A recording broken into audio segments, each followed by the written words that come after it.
if you want to hide files on your Nothing Phone 4a or 4a Pro, then you can use the private space. In order to create the private space in the app drawer, you can swipe from left to the right side just like that, and then you should be able to press on continue, and you should be able to use, for example, your fingerprint or face unlock feature or screen lock password in order to start setting up the private space.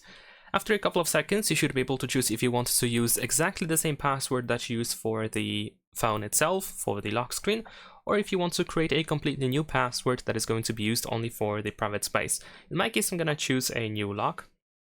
We need to enter our screen lock password in order to continue. There we go.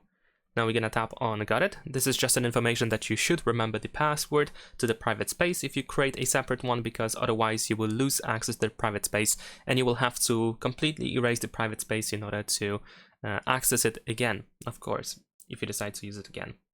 So now we can choose the password type, and as you can see, all of these options include the fingerprint. If you don't want to use a fingerprint for private space, then you can choose continue without fingerprint, and then you can just choose the password type. So I'm gonna set up a simple pin code in here.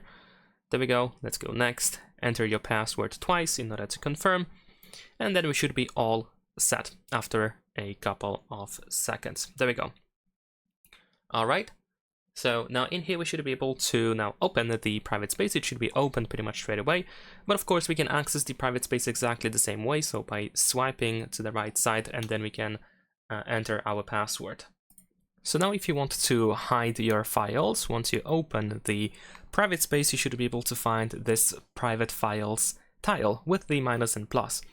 So of course we're gonna use this plus in order to decide which files we want to hide, and here we should be able to use this recent menu, or you can tap on these three lines in the upper left corner to choose one of these available categories. You can open the whole storage of the phone in order to search for something specific. And whatever you decide to hide, you can, for example, just tap on a file in order to immediately add the file, or you can press and hold your finger in order to select the first file, and then you can select multiple files at once, and you can use the select option in the upper right corner once you select everything that you decide to hide. And there we go. After a couple of seconds, actually, of course, this depends on the amount of files, the amount of data that you decide to move. But once you do that, you can tap on the private files option in order to open the Files app by Google. This is, of course, the file manager, and in here we can only find those files that have been sent to the private space, that have been transferred to the private space, and you can easily open them without any issues whatsoever. And that's pretty much it. Leave a like and subscribe.